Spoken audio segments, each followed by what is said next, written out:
Hello friends, welcome to MRK study. देखिए, इस video में हम बात करेंगे इंडियन ऑयल का आपका एग्ज़ाम है, रिफाइनरी डिवीज़न का भी है और पाइपलाइन डिवीज़न का है। ठीक है, एक महीने के अंतर्गत एग्ज़ाम होते हैं, सभी को पता है। तो यहाँ पे मैं दोनों के लिए वीडियो बनाऊंगा, IOCL पाइपलाइन के लिए भी और रिफाइनरी डिवीज़न के लिए भी। ठीक है, ये अप्रेंटिसशिप का होगा, जिसमें आपको 1968 जो पोस्ट थी, अभी जो नई नई निकली हैं, सभी ने एग्ज़ाम भर दिया होगा फॉर्म। ठीक है, उसके बारे में आपको पूरी जानकारी दूंगा। ठीक है, तो सेट नंबर 8 है ये। बाकी 7 जो सेट है वो आपको प्लेलिस्ट में मिल जाएंगे, या फिर इसके नीचे डिस्क्रिप्शन बॉक्स में आपको मिल जाएंगे 7 सेट, देख लेना। वो पाइपलाइन के भी थे, क्वेश्चन वही होते हैं। ये मत सोचना कि पाइपलाइन के अलग होते हैं, रिफाइनरी डिवीज़न के अलग होते हैं। ठीक है, अप्रेंटिसशिप वाले क्वेश्चन मैं आपको पूरे करा दूंगा अच्छी तरीके से। ठीक है, आपको क्या करना है, फॉलो करते रहना है, वीडियो को लाइक करते रहना है और चैनल को कर लेना सब्सक्राइब। चलिए देखते हैं। देखिए, कुछ लोगों की एक दिक्कत और है, वो मैं आपको बता दूँ। देखो सुनो, पहले ये अभी इंग्लिश में है। ठीक है, ये इंग्लिश में है। अगर आपको हिंदी में भी चाहिए, अगर प्रॉब्लम हो रही है, अगर ठीक है कोई भी प्रॉब्लम हो रही है, तो हिंदी में भी मैं आपको लेके आऊँगा। बस बता देना आप कि सर हिंदी में भी लेके आइए, तो मैं हिंदी में भी आपको क्वेश्चन टाइप करके बता दूंगा। ठीक है, बाकी यहाँ पे अगर इंग्लिश में लिखा हुआ है तो मैं आपको हिंदी में भी बता दूंगा सारी चीज़ें।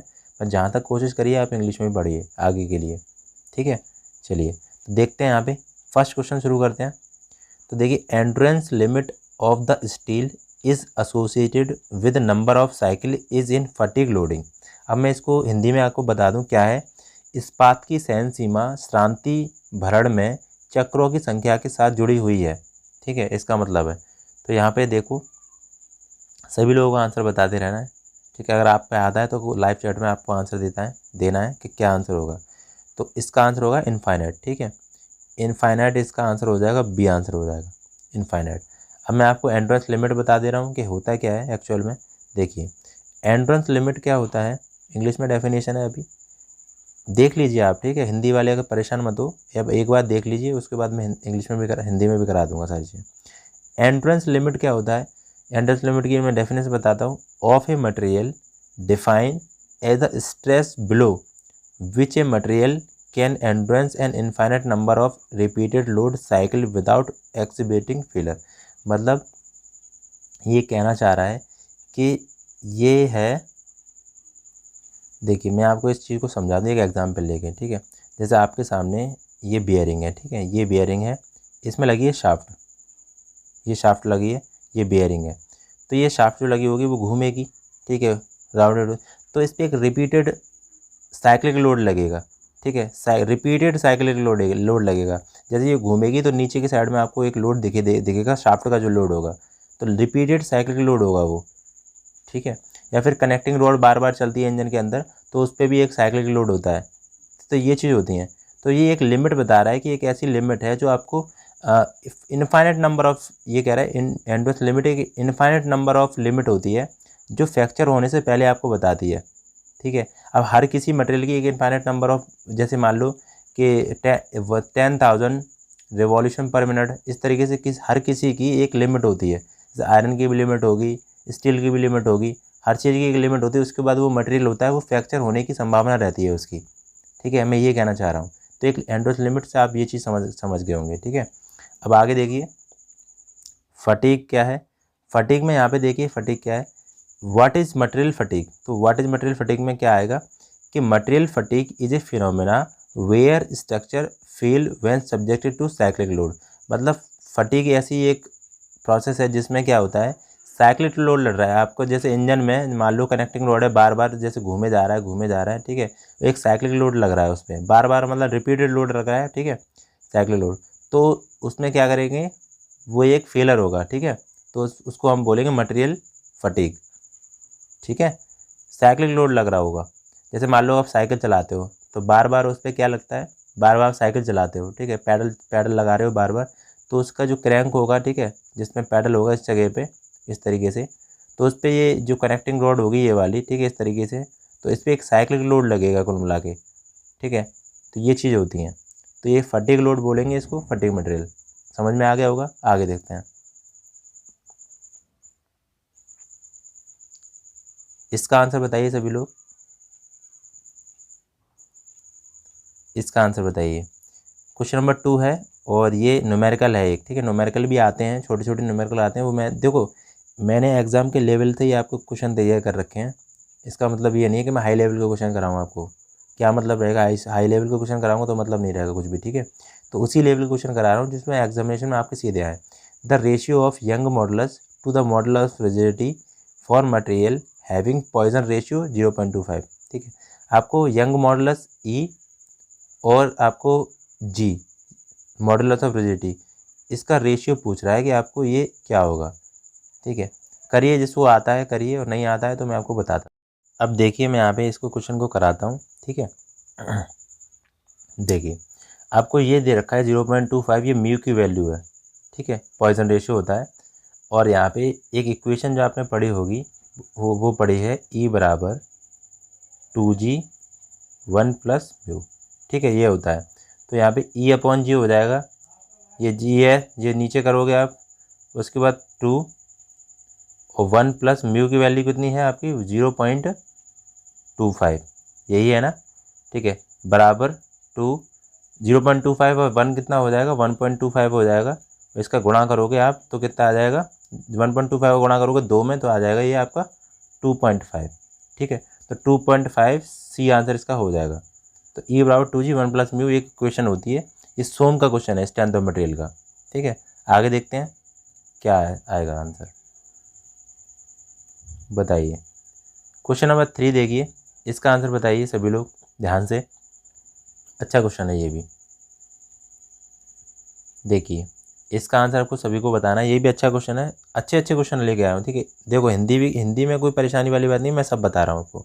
ए rod with a length of 100 centimetre, मतलब एक रॉड है उसकी लंबाई है 100 सेंटीमीटर एंड डायमीटर है, व्यास है उसका 4 सेंटीमीटर, अंडर गोज ए एक्सियल पुल 50 किलोमीटर, मतलब उसको खींचा जाता है 50 किलोमीटर न्यूटन से बल से, ठीक है। What is the stress Newton पर एम है उसका, तो स्ट्रेस आपको बताना है। देखो स्ट्रेस का फॉर्मूला होता है एफ अपॉन ए, एफ अपॉन ए होता है, एफ कितना है, एफ है 50 किलो न्यूटन है, तो हम कैसे लिखेंगे 50 गुणा 10 की घात 3 या फिर 0 0 कर लो इस तरीके से, ठीक है। और ए कितना है, ए है, ए यहाँ पे डायमीटर दे रखा है, यहाँ पे डायमीटर दे रखा है वो कितना 100 सेंटीमीटर। तो आप क्या करोगे, डायमीटर का फॉर्मूला था π/4 डी स्क्वायर होता है, ठीक है, π/4 डी स्क्वायर, डी मतलब कितना है। अब यहाँ पे देखो डायमीटर, यहाँ पे लेंथ दे रखी है आपको 100 और डायमीटर आपको दे रखा है 4, ठीक है, 4 सेंटीमीटर, तो 4 तो क्या करोगे आप सेंटीमीटर में है, ठीक है।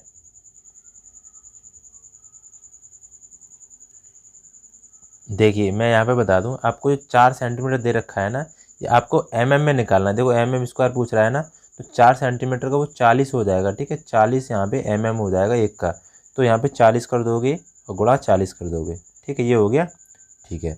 अब देखो 3 जीरो से हमें 2 जीरो से 2 जीरो तो कट ही जाएंगे, यहाँ पे 2 जीरो कट गए, ठीक है, 2 दूनी 4 से 4 काट दोगे यहाँ पे, ठीक है। तो क्या बचेगा, ये यहाँ पे बचेगा ऊपर 500 बटे और 22/7 होता है नीचे, पाई का मान 22/7। इसको जब सॉल्व करोगे ना आप तो ये आ जाएगा आपका 39.78, ठीक है, ये आ जाएगा 39.78, यहाँ पे आंसर हो जाएगा इसका। अब देखिए 39.78 दे रखा है, लेकिन इसमें तो है नहीं, तो 39 के बाद जब 78 पॉइंट आया तो यहाँ पे इस तरीके से क्वेश्चन आते हैं, तो 40 इसका आंसर हो जाएगा, ठीक है, 40 हो जाएगा। थोड़ा सा लेवल थोड़ा है, लेकिन सॉल्व करोगे आप तो आ जाएगा, कोई दिक्कत वाली बात नहीं है। आगे देखते हैं, देखिए क्वेश्चन नंबर 4 देखिए, यहाँ पे शुरू करते हैं। यहाँ देखिए, what is the property of material which enable it to drawn into wire with the application of tensile force. जैसे आपके पास कोई भी एक मटेरियल है, ठीक है, आपने फोर्स लगाया इस तरीके से और एक वायर में पर चेंज हो गया, वो चेंज, ठीक है, तो इसको हम बोलेंगे डक्टिलिटी, इसको हम प्रॉपर्टी को बोलते हैं डक्टिलिटी, ठीक है। इसका आंसर तो सी हो जाएगा, लेकिन आपको मैलेबिलिटी को पता होना चाहिए। मैलेबिलिटी क्या होती है, जैसे आपके पास कोई भी मटेरियल है, इस पर आपने क्या किया, हथौड़ा मारा, ठीक है, हथौड़ा इसके बाद बस स्ट्राइक किया, इस पर खूब मारा तुमने, उसके बाद ये हो ना पतली चादर में परिवर्तन हो जाएगा, इसके इस तरीके से हो जाएगी ये, ठीक है, पीट के उसको पतली चादर में कर दिया तो मैलेबिलिटी हो जाएगा ये, ठीक है। इलास्टिसिटी क्या होता है, ठीक है, इलास्टिसिटी मतलब कोई भी एक रबड़ है आपके पास, इतनी बड़ी रबड़ है, ठीक है, इसको आपने खींचा दोनों तरफ से, ठीक है, टेंसाइल फोर्स लगा खींचा, तो एक लिमिट होगी इसकी, यहाँ तक खींचेगी वो, ठीक है। आपने एक रबड़ जैसे तोड़ लेना, उसको खींचना तो एक लिमिट होगी, वहीं तक वो खींचेगी, तो ये हम इसको इलास्टिसिटी बोलेंगे, ठीक है, या फिर इलास्टिक लिमिट होती है वो, ठीक है। अब प्लास्टिसिटी क्या होती है? प्लास्टिसिटी एक ऐसा मटेरियल होता है जिसमें क्या होता है, वो प्लास्टिक डिफॉर्मेशन उसको होती है, मतलब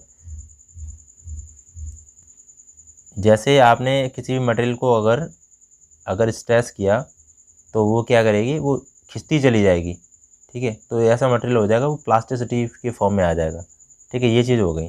अब देखिए क्वेश्चन नंबर 5 देखिए, मोस्ट इंपॉर्टेंट है। क्वेश्चन नंबर 5 बताइए, सभी लोग आंसर बताना। A tool signature consist of, आपके पास एक जैसे टूल होता है, ठीक है, सिंगल पॉइंट कटिंग टूल होता है, मल्टी पॉइंट कटिंग टूल होते हैं। तो सिंगल पॉइंट कटिंग टूल होता है एक, जैसे मान लो बताइए आप शेपर है आपके पास, ठीक है, शेपर मशीन होती है, उसमें कौन सा टूल यूज़ होता है, ये आप बता सकते हो? कमेंट बॉक्स में बताइए कि टूल जो यूज़ होता है शेपर में कौन सा होता है, सिंगल पॉइंट कटिंग टूल होता है, मल्टी पॉइंट कटिंग टूल होता है? तो यहाँ पे शेपर में होता है सिंगल पॉइंट कटिंग टूल, ठीक है। और यहाँ पे टूल जो सिग्नेचर होते हैं वो होते हैं यहाँ पे 7 एलिमेंट होते हैं। अब 7 एलिमेंट कौन कौन से होते हैं वो भी मैं आपको बता दे रहा हूँ। देखिए यहाँ पे 7 एलिमेंट होते हैं जो सिग्नेचर के, वो देखो बैक रेक्टेंगल होता है, बैक रेक्टेंगल होता है, ठीक है, साइड रेक्टेंगल होता है एक, एंड रिलीफ एंगल होता है, और साइड रिलीफ एंगल होता है, एंड होता है, एंड कटिंग एज एंगल होता है, और साइड कटिंग एज एंगल होता है, और फिर उसके बाद आती है नोज रेडियस, ठीक है, ये चीज़ होती हैं। तो पढ़ी होंगी आप सबने, ठीक है। तो क्वेश्चन पूछ लिया है, जैसे मान लो आपको ये दे दिया 10 20 7 6 8 15 2, तो आपसे पूछे ये 2 क्या है, तो 2 होता है यहाँ पे नोज रेडियस होता है, नोज रेडियस होता है। तो इसकी सबकी वैल्यू एक अलग अलग होती है, ठीक है। ये भी मैंने वीडियो बना रखा है, आप प्लेलिस्ट में जाइए देखिए, वहाँ पे वीडियो, बहुत सारी वीडियो आपको मिलेंगे चीज़ों पे, ठीक है। अब बार बार वही चीज़ बताना थोड़ा सही नहीं लगता, बार बार वही वीडियो बनाएं तो क्या मतलब निकलता है। तो मैं बार बार बोलता हूँ आपको कि पुराने वीडियो देखिए, आप पुराने वीडियो में डिटेल में मैंने आपको चीज़ें बताई हैं विद फिगर, ठीक है। यहाँ पे वैसे मैं क्वेश्चन कराता हूँ आपको, जिससे आपका रिविज़न चलता रहे, ठीक है। आगे देखिए, अब देखिए यहाँ पे मोस्ट इंपॉर्टेंट क्वेश्चन है,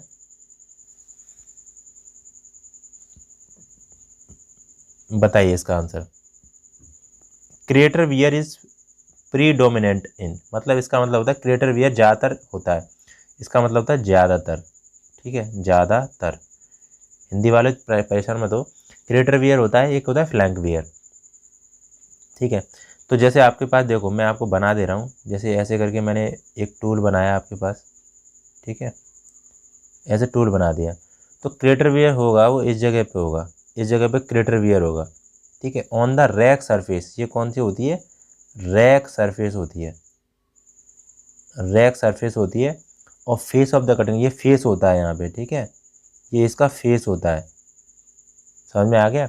एक ये तो ये कहाँ पे होगा, ये होगा टंगस्टन कार्बाइड टूल में होती है, ठीक है। एक होता है फ्लैंक वियर, तो फ्लैंक वियर जो होता है वो मैं वो भी बता दे रहा हूँ आपको। फ्लैंक वियर, तो फ्लैंक वियर जो होगा इस जगह पे होगा, इस जगह पे, ठीक है। तो ये होता है flank wear. Occurs mainly knows part, तो नोज पार्ट होता है ये वाला, तो नोज पार्ट पे होती है, नोज पार्ट, नोज पार्ट पे होता है क्या, फ्लैंक वियर होता है, FLANK, फ्लैंक वियर। तो 2 वियर होते हैं, एक होता है क्रिएटर वियर और एक होता है फ्लैंक वियर, तो दोनों को पता होना चाहिए कि कहाँ कहाँ होते हैं। चलिए नेक्स्ट क्वेश्चन देखते हैं।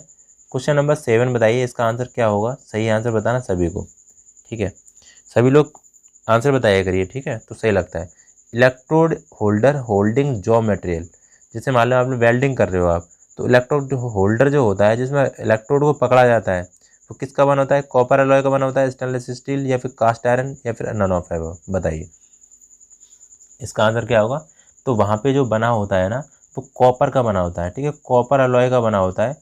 बहुत इंपॉर्टेंट क्वेश्चन है कॉपर अलॉय का, सभी को साथ में बताना है कि TIG जो वेल्डिंग होती है, ठीक है, उसमें जो इलेक्ट्रोड होता है, इलेक्ट्रोड तो किसका होता है, नॉन कंज्यूमेबल होता है, ठीक है, या फिर कंज्यूमेबल इलेक्ट्रोड यूज होता है। ये दोनों क्वेश्चन बहुत आते हैं, बताइए। नॉन कंज्यूमेबल होता है मतलब खर्च ना होने वाला, घिसने वाला, मतलब ना घिसने वाला नॉन कंज्यूमेबल, और कंज्यूमेबल होता है घिसने वाला, ठीक है, जो खर्च होने वाला इलेक्ट्रोड। तो बताइए, और साथ में बताइए कि टंगस्टन इलेक्ट्रोड वेल्डिंग में कौन सा इलेक्ट्रोड होता है, कॉपर का होता है, टंगस्टन का होता है, किसका होता है, ये आपको बताना है। ठीक है, इंपॉर्टेंट क्वेश्चन है वेल्डिंग से रिलेटेड। चलिए आगे देखते हैं। क्वेश्चन नंबर यहाँ पे 8 देखिए और सभी लोग आंसर बताइए। Electrode gets consumed in following welding process, बताइए यहाँ पे इसका मतलब क्या है। हिंदी में इसका मतलब मैं आपको बता रहा हूँ। हिंदी में मतलब है निम्नलिखित वेल्डिंग प्रक्रिया में संपर्कन इलेक्ट्रोड किसके उपभोक्ता होता है। तो संपर्क क्या करता है, जैसे आपको मान लो ये आपको एक इलेक्ट्रोड है, ठीक है, और ये है, ये हो गया बेस मेटल, ठीक है, जिसपे हम इलेक्ट्रोड वो वेल्डिंग करते हैं वो बेस मेटल होता है, ठीक है, बेस मेटल होता है। तो यहाँ पे जब इस पे टच करेंगे यहाँ पे, तो इस तरीके से यहाँ पे क्या होगा, चिंगारी होगी, ठीक है, चिंगारी होगी, इसको हम आर्क बोलते हैं।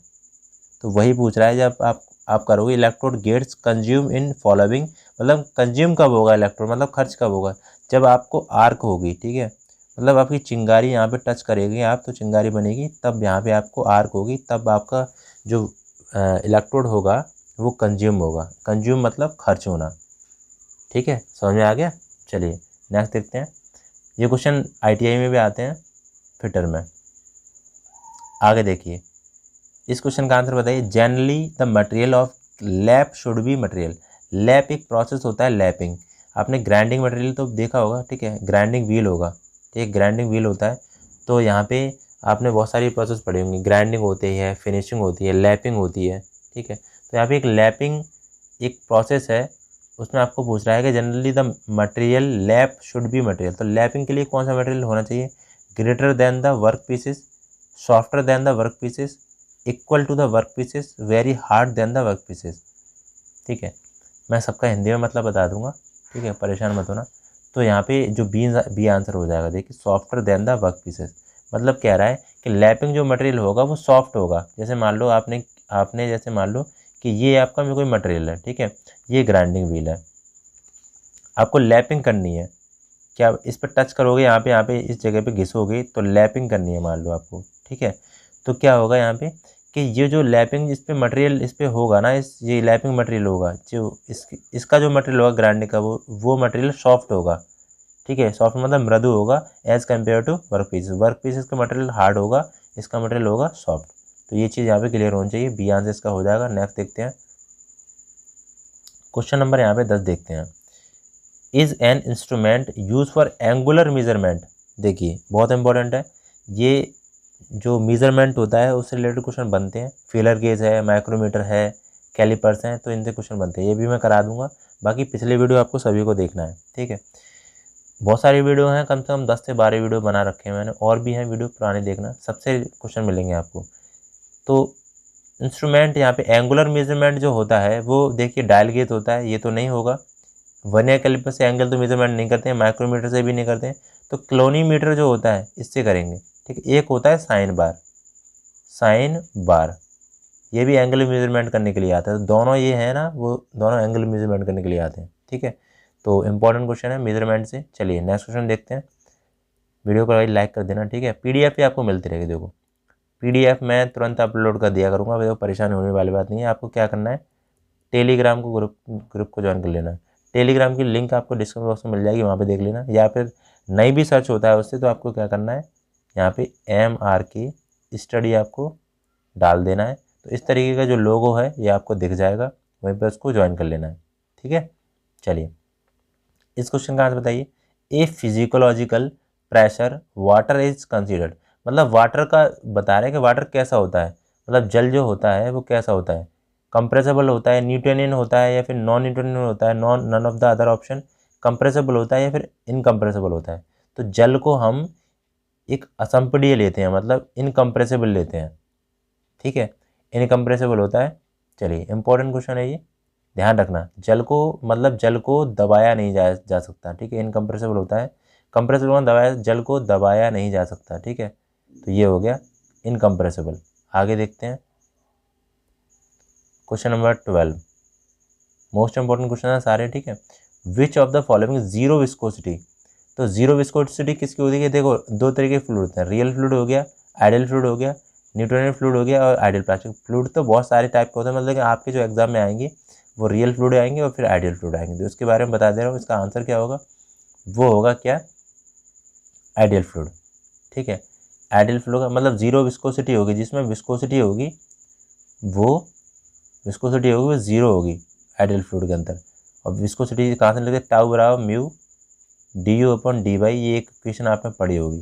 टाउ शियर स्ट्रेस होता है, म्यू होती है यहाँ पे वो विस्कोसिटी होती है, न्यूटन सेकंड पर मीटर स्क्वायर, ये आपका क्या होता है, इसकी यूनिट होती है विस्कोसिटी की। ठीक, काइनेमेटिक विस्कोसिटी मतलब नॉर्मल विस्कोसिटी होती है, काइनेमेटिक विस्कोसिटी होती है वी बराबर म्यू अपॉन रो होता है वहाँ पे। ठीक है, म्यू अपॉन रो होती है। तो ये चीज़ एक्स्ट्रा नॉलेज थी।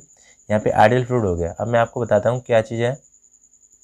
देखिए, जो आइडियल फ्लूइड जो होते हैं, आइडियल फ्लूइड वो नॉन विस्कस होते हैं। नॉन विस्कस मतलब यहाँ पे विस्कोसिटी इसमें होती नहीं है। इनकम्प्रेसिबल होते हैं, इनकम्प्रेसिबल मतलब इसको दबाया नहीं जा सकता। ठीक है, यहाँ पे जो शियर स्ट्रेस होती है जीरो होता है इसका। ठीक है, ये चीज़ हो गई। रियल फ्लूइड होते हैं, उनको दबाया जा सकता है, हम कंप्रेस कर सकते हैं। ठीक है, विस्कोसिटी उसमें होती है और सब चीज़ होती है उसके अंदर। ठीक है, रियल फ्लूइड के अंदर। तो ये चीज़ें ध्यान रखना। आगे देखते हैं, क्वेश्चन नंबर यहाँ पे 13 देखते हैं। 13 का क्वेश्चन आंसर बताइए। The specific weight of the fluid is given by equation. Specific weight होता है वो क्या होता है, डब्ल्यू आर रो अपॉन जी, या फिर रो स्क्वायर अपॉन जी, या फिर रो जी। देखिए ये होता है डब्ल्यू आर रो इंटू जी। रो यहाँ पे लेते हैं वो 1000 लेते हैं हमेशा लिक्विड के केस में, जल के केस में, और जी होता है वो 9.8 लेते हैं। ठीक है, अब 10 भी जब इक्वेशन में देते हो 10 ले लेते हैं। ठीक है, तो ये चीज़ आपको ध्यान रखनी है।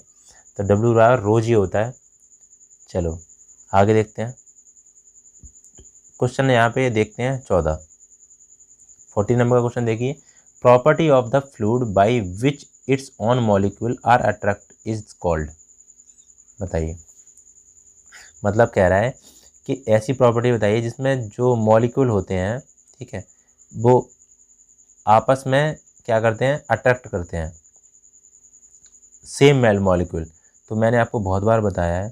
देखिए, आपके पास लिक्विड है, यहाँ पे लिक्विड है। ठीक है, लिक्विड है, यहाँ पे लिक्विड का मॉलिक्यूल, एक मॉलिक्यूल ये हो गया, दो मॉलिक्यूल ये हो गया। ठीक है, ये आपके पास कोई बर्तन है, उसका मॉलिक्यूल हो गया 3। ठीक है, अगर ये आपस में अगर अट्रैक्ट होते हैं ये दोनों सेम मॉलिक्यूल, तो इसको हम क्या बोलेंगे, सेम मॉलिक्यूल को क्या बोलेंगे, इसको बोलेंगे हम यहाँ पे कॉइजन। ठीक है, अगर 2-3 होते हैं, जैसे मान लो एक तो वाटर का हो गया, एक हो गया यहाँ पे बर्तन का, ये दोनों अगर अट्रैक्ट करते हैं ये दोनों, तो ये होता है एडिशन। ठीक है, तो डिफरेंट पार्टिकल के अगर मॉलिक्यूल अट्रैक्ट करते हैं तो उसको एडिशन बोलते हैं। ठीक है, आसंजन बोलते हैं। और कॉइजन होता है, ससंजन होता है। ठीक है, ससंजन होता है कॉइजन। तो चीज़ें समझ में आ गई होंगी। ठीक है, कोई दिक्कत नहीं। सेम टाइप के मॉलिक्यूल अट्रैक्ट करते हैं, जैसे पानी है, जैसे आपके पानी है, पानी के मॉलिक्यूल अलग होंगे, तो वाटर टू वाटर करेंगे तो कॉइजन बोलेंगे उसको। और वाटर, और जैसे बाल्टी रखी है, बाल्टी के भी मॉलिक्यूल हो सकते हैं ना, तो प्लास्टिक की बनी है या फिर आयरन की बनी है, तो उसके भी मॉलिक्यूल होंगे। तो और पानी का मॉलिक्यूल और वाटर अदर डिफरेंट मॉलिक्यूल होंगे, तो उसका करेंगे, उसको एडिशन बोलेंगे। ठीक है, चलिए नेक्स्ट देखते हैं। क्वेश्चन नंबर यहाँ पे 15 देखिए, आंसर बताइए। It is an phenomena by which liquid rise thin glass tube एवं below and its general level. तो ये कह रहा है कोई ऐसा फिनोमेना बताइए जिसमें क्या है कि कोई ग्लास की ट्यूब डाल दी आपने बर्तन में, तो पानी ऊपर चढ़ता है और नीचे जाता है, तो इसको हम क्या बोलते हैं, हमेशा याद रखना कैपिलरी एक्शन बोलेंगे। केस कात्तो हिंदी में आता है, केस कात्तो। ठीक है, तो ये चीज़ हो गई, केस कात्तो आ गया। तो यहाँ पे जो इक्वेशन निकलती है, ठीक है, हाइट जो होती है वहाँ पे, तो 4 सिग्मा कॉस थीटा अपन रो जी डी। ठीक है, ये निकलती है, ये ध्यान रखना है। यहाँ पे हाइट निकलती है जो लिक्विड पानी भरता है उसके अंदर। तो पढ़ी होगी आपने, जिसको पता होगा। चलिए आगे देखते हैं। इस क्वेश्चन का आंसर बताइए। The point of counter flexure occurred where. बहुत इंपॉर्टेंट क्वेश्चन है। काउंटर फ्लैक्चर कहाँ पे पाया जाता है? बेंडिंग मोमेंट इज मैक्सिमम और minimum, loading is constant, bending moment is zero, bending moment constant. बताइए बताइए भाई, सभी लोगों का आंसर बताना, इसका आंसर बताइए सभी लोग। तो यहाँ पे देखिए, पॉइंट ऑफ काउंटर फ्लैक्चर होता है वो ओवर हैंगिंग। सबसे पहले देखो, ओवर हैंगिंग बीम में, ओवर हैंगिंग बीम होता है। 3 क्वेश्चन बनते हैं। एक तो ये हो गया और किस में पाया जाता है, ओवर हैंगिंग बीम में, ठीक है। और यहाँ पे बेंडिंग मूवमेंट होता है वो 0 होता है, ठीक है। एक क्वेश्चन तो, 2 क्वेश्चन तो यहाँ पे बन गए। नेक्स्ट क्वेश्चन देखिए, एक ये वाला क्वेश्चन है, ये भी बनता है काउंटर फ्लेक्चर से। देखिए क्या है इसमें, the point of counter flexure, lecture लिख गया, ठीक है, थोड़ा गलत हो गया, कोई दिक्कत नहीं। काउंटर फ्लेक्चर है in a bending movement diagram represent. तो क्या होता है, maximum bending movement, minimum bending movement, minimum shear force, change in change of the sign bending movement. तो आंसर इसका क्या होगा, जहाँ पे साइन जो होते हैं बेंडिंग मूवमेंट के वो चेंज करते हैं, वहीं पे आपका पॉइंट ऑफ काउंटर फ्लेक्चर आपको देखने को मिलता है, ठीक है। तो ओवर हैंगिंग बीम में हो गया, ठीक है, और बेंडिंग मूवमेंट यहाँ पे 0 होता है। तो ये चीज़ हो गई, ये अपने 2-3 क्वेश्चन यहाँ पे, ठीक है। चलिए डिटेल में हम बाद में देख लेंगे, कोई दिक्कत नहीं है, विद फिगर आपने देखना है। तो यहाँ पे देखिए करंट अफेयर्स और आएगा आपको, यहाँ पे 70 से लेके 30 का रेशियो रहेगा, ठीक है। 70 टेक्निकल होंगे यहाँ पे, और 60 भी टेक्निकल हो सकते हैं, 60 से 40 का, ये 2 रेशियो हो सकते हैं, ठीक है। 70 से 30 या 60 से 40, तो 60 होंगे या फिर 70 होंगे, ये होंगे आपके टेक्निकल, और 40 या फिर 30 ये होंगे नॉन टेक, जिसमें सारी चीज़ आएंगी आपकी। मैथमेटिक्स भी आएगा, करंट अफेयर्स जीके भी आएगी, और इंग्लिश भी आएगी, ठीक है, और उसके बाद तुम्हारा रीजनिंग भी आएगी। चलिए तो यहाँ पे इसका आंसर बताइए, जिम कॉर्बेट पार्क का नाम बदलकर क्या कर दिया गया है। देखो सबसे पहले जो नेशनल पार्क था वो जिम कॉर्बेट नेशनल पार्क था, इसका नाम जो बदला था वो हैली नेशनल पार्क हुआ था, फिर हैली नेशनल पार्क, ठीक है। उसके बाद इसका नाम जो बदल दिया है वो रामगंगा नेशनल पार्क हो गया। और अब सभी को कमेंट बॉक्स में बताना ये कहाँ है, जिम कॉर्बेट जो नेशनल पार्क है या फिर रामगंगा नेशनल पार्क है, ये है कहाँ, ठीक है, बताइए। मैं 2 ऑप्शन बताता हूँ, एक तो असम बता दिया मैंने, एक बता दिया उत्तराखंड, ठीक है, उत्तराखंड। तो आपको बताना है किस में है, ठीक है। चलिए आगे देखते हैं, आंसर बताया ना सभी लोग, ठीक है। इसका आंसर बताइए, विश्व स्वास्थ्य संगठन WHO ने 6 अक्टूबर 2021 को दुनिया की पहली किस वैक्सीन बच्चों पर व्यापक इस्तेमाल की सिफारिश की है। मतलब आपको यहाँ पे दुनिया की पहली एक ऐसी वैक्सीन है जो बच्चों पे लगाई जाएगी, ठीक है। तो किसके लिए है वो बताइए, बहुत इंपॉर्टेंट क्वेश्चन है ये। तो इसका आंसर होगा मलेरिया, ठीक है। मलेरिया देखो बहुत ज़्यादा फैल रहा है, तो WHO ने मतलब ये ऐसे करके एक वैक्सीन बनाई है इन्होंने, तो यहाँ पे ये मलेरिया के लिए यूज़ होगी। आगे देखते हैं, most important question current affairs लेके आ रहा हूँ मैं आपके लिए, जो हाईलाइटेड है, सबसे ज़्यादा हाईलाइटेड। PM मित्रा बहुत इंपॉर्टेंट स्कीम है ये। देखिए केंद्र सरकार ने हाल ही में अगले 5 वर्ष में कुल 4,445 करोड़ रुपए परिव्यय के साथ कितने mega integrated textile reason and April PM मित्रा योजना हमेशा टेक्सटाइल पार्क के लिए है, ठीक है। तो याद रखना इसमें कितने टेक्सटाइल पार्क होंगे, वो होंगे 7, ठीक है, ये 7 पार्क होंगे, ठीक है, याद रखना। तो इम्पोर्टेंट क्वेश्चन है ये। आगे देखते हैं, ये बजट का जो क्वेश्चन आया था ना, बजट से रिलेटेड, तब ये PM मित्रा योजना चालू करी गई थी, ठीक है, फरवरी में। इसका आंसर बताइए, प्रधानमंत्री नरेंद्र मोदी हाल ही में किस राज्य में स्वामित्व योजना के तहत 3,000 गाँव की, ये कितना लिखा है, 1,71,000, ठीक है, 1,71,000 लिखे हैं, लाभार्थियों को ई संपत्ति कार्ड वितरित किए। तो लाभार्थी ई संपत्ति कार्ड, ये PM स्वामित्व योजना, ठीक है, ये कहाँ पे भाई बताइए। तो ये हो गया मध्य प्रदेश में, ठीक है, मध्य प्रदेश इसका आंसर हो जाएगा। आगे देखते हैं, आगे क्या है कि ये जो है ना स्कीम है, उसमें क्या है, प्रधानमंत्री नरेंद्र मोदी ने हाल ही में मध्य प्रदेश में स्वामित्व योजना के तहत 3,000 गाँव के 1,71,000 लाभार्थियों को ई संपत्ति कार्ड वितरित किए। इस योजना के लक्ष्य देश के गाँव में लोगों को उनकी आवासीय ज़मीन का मालिकाना हक देना है, ठीक है, मतलब जिनकी भी ज़मीन है उसको ज़मीन दिलवानी है। केंद्र सरकार का दावा है कि योजना ग्रामीणों को आत्मनिर्भरता बनाने की दिशा में बेहद मदद करेगी। बहुत सारे लोगों की ज़मीन उनके नाम पे नहीं थी, तो उनके नाम पे करवानी है। तो ये बहुत सारी ज़मीन से रिलेटेड है, वो स्वामित्व योजना बहुत अच्छी योजना है, ठीक है। PM ये कहाँ से, मध्य प्रदेश से। आगे देखिए, इसका आंसर देखो कमेंट बॉक्स में सभी को बताना है, सभी को जो लोग देख रहे हैं, ठीक है। यदि गोलार्ध का आयतन, गोलार्ध है आपके पास, ठीक है, हेमीस्फेरिकल है, ठीक है, गोलार्ध मतलब अर्धगोला, गोलार्ध बोला है उसने, ठीक है। तो और गोले का आयतन, और एक गोला है स्फेरिकल है, इसका जो वॉल्यूम दे रखा है वो 4 गुना है, मतलब गोलार्ध का आयतन है वो गोले के आयतन का 4 गुना है। तो गोला और गोलार्ध की त्रिज्या का अनुपात कितना होगा? ठीक है, आपको यहाँ पे रेडियस पूछी है कि radius of hemispherical and radius of spherical, ये आपको बतानी है रेशियो में कितनी होगी।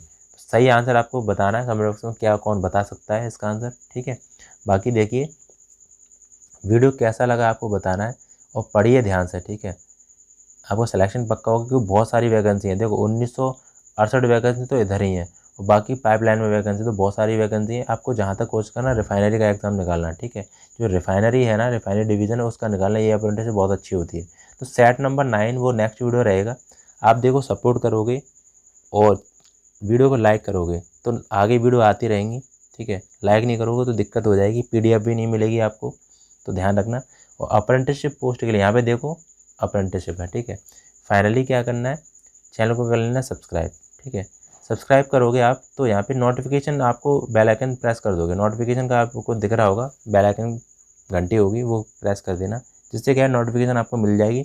तो आपको पता चल जाएगा कि वीडियो मतलब 7 बजे आती है, 7 बजे आपको वीडियो मिलेगी। ठीक है, 7 बजे मिलेगी। और इसकी जो नोटिफिकेशन है मैं आपको टेलीग्राम पे दे देता हूँ कि वीडियो आप आएगी कि नहीं। ठीक है, जैसे डेली में लूँगा कोई दिक्कत नहीं है, बता देना मुझे, मैं डेली मतलब डालता रहता हूँ। सेट नंबर 9 वो कल आएगा। ठीक है, उसके बाद 10 आएगा, फिर 11 आएगा, इस तरीके से। उसकी जो प्लेलिस्ट है वो आप देखना जाके, मैं दे दूँगा। जस्ट नीचे आप जाओगे डिस्क्रिप्शन बॉक्स में, वहाँ पे आपको प्लेलिस्ट मिलेगी, IOCL की प्लेलिस्ट। ठीक है, सारी प्लेलिस्ट देख लेनी है और जो भी मैं वीडियो डाल रहा हूँ अंदर नीचे वो भी देख लेनी है। ठीक है, इससे रिलेटेड ही होगी। आप पूरी वीडियो देख लेना, पक्का होगा सिलेक्शन। ठीक है, ना हो तो आप अनसब्सक्राइब कर देना बाद में और चले जाना, फिर मत देखना कभी भी। ठीक है, चलिए तो नेक्स्ट